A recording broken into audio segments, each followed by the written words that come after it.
Existe um número de 3 dígitos que decide se você vai conseguir financiar um carro, alugar um apartamento, parcelar uma compra ou até conseguir um cartão de crédito decente. E a maioria das pessoas no Brasil nunca conferiu esse número na vida. Esse número te segue silenciosamente. Ele sobe quando você faz certo e despenca quando você faz errado, sem avisar, sem pedir licença. E o pior, ele pode estar baixo agora mesmo, neste exato momento, sem você fazer a menor ideia do motivo. Isso se chama score de crédito. E depois desse vídeo você nunca mais vai olhar para suas contas do mesmo jeito. Vem comigo. Primeiro, o que exatamente é esse número? O score de crédito é uma nota que vai de 0 a 1000, calculada por empresas como Serasa e Boa Vista, que tentam prever uma única coisa: qual a probabilidade de você pagar uma dívida em dia.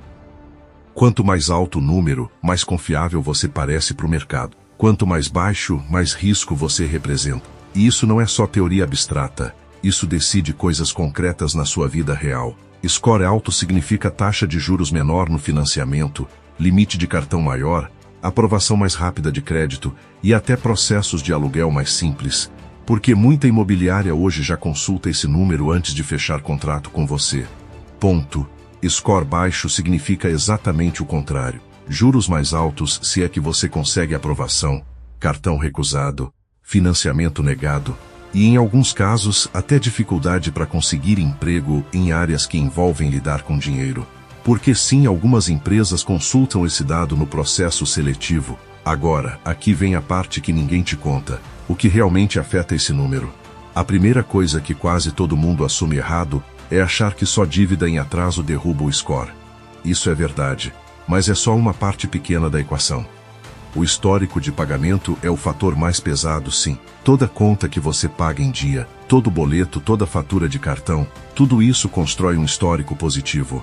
Todo atraso, mesmo que pequeno, mesmo que você pague 2 dias depois, fica registrado e pesa contra você. Mas tem um segundo fator que a maioria ignora completamente: o uso do limite disponível. Se você tem um cartão com limite de R$2.000 e usa 1.800 todo mês, mesmo pagando em dia, isso já é um sinal ruim para o sistema, porque significa que você está no limite da sua capacidade financeira o tempo todo, e isso é interpretado como risco, mesmo sem nenhum atraso. O ideal, segundo quem estuda esse sistema, é usar no máximo 30% do limite disponível. Isso mostra que você tem crédito disponível, mas não depende dele para sobreviver. Terceiro fator, e esse é o mais contraintuitivo de todos: ter cadastro nenhum também é ruim. Muita gente pensa que nunca ter usado cartão, nunca ter feito financiamento, é sinônimo de vida financeira limpa e score alto. Só que é o contrário.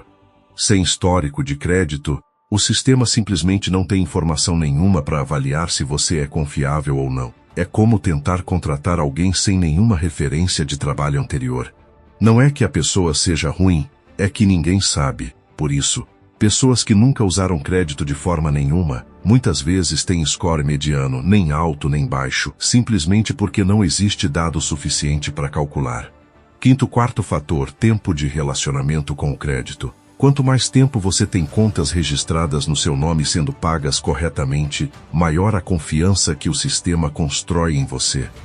Isso significa que um cartão antigo, mesmo que você use pouco, geralmente é melhor manter ativo do que cancelar, porque ele contribui para o seu tempo de histórico. Cancelar cartões antigos para organizar a vida financeira às vezes faz o efeito contrário do esperado, porque reduz seu tempo médio de relacionamento com crédito e ainda diminui seu limite total disponível, o que pode aumentar seu percentual de uso proporcional nos cartões. Quinto fator, e esse é sutil: quantidade de consultas recentes ao seu CPF. Toda vez que você pede análise de crédito, seja financiamento, cartão novo, empréstimo, alguém consulta seu CPF nos birôs de crédito. Isso fica registrado. E se você faz várias consultas em pouco tempo, o sistema interpreta isso como sinal de desespero financeiro. Alguém tentando conseguir crédito em vários lugares ao mesmo tempo, o que derruba o score temporariamente.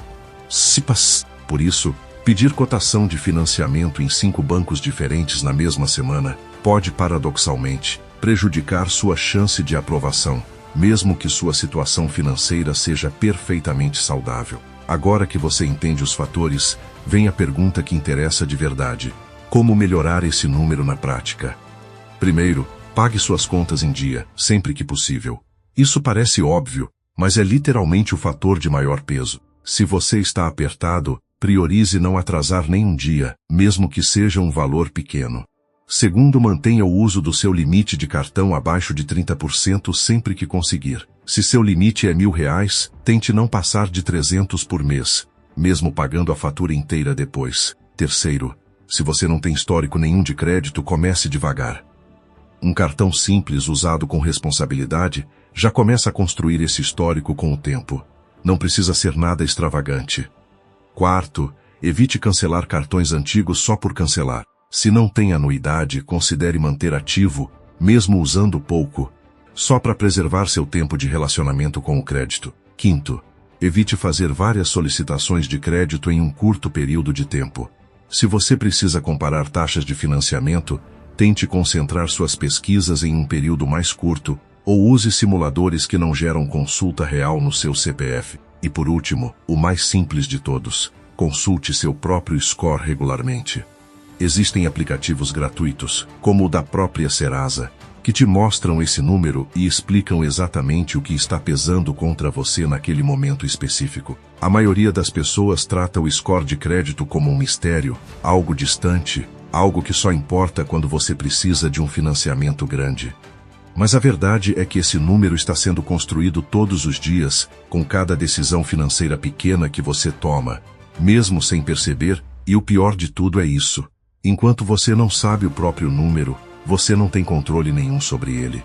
Está literalmente deixando um sistema automático decidir, no escuro, se você merece ou não confiança financeira. A boa notícia é que esse número não é fixo. Ele se move, sobe e desce constantemente com base no seu comportamento recente. Isso significa que, independente de onde ele está agora, dá para melhorar com decisões simples, consistentes, ao longo dos próximos meses. Se você chegou até aqui e ainda não sabe o seu score, para agora abre o aplicativo da Serasa ou da Boa Vista e descobre. Você pode estar carregando um número baixo há anos sem nem saber, e isso pode estar te custando juros mais altos em praticamente tudo que você já financiou. Comenta aqui embaixo qual foi o seu score quando você conferiu, e se esse vídeo te ajudou a entender algo que você não sabia. Deixa o like e se inscreve, porque tem muito mais conteúdo assim chegando toda semana. Seu score de crédito não é só um número, é a forma como o mercado inteiro te enxerga antes mesmo de você abrir a boca.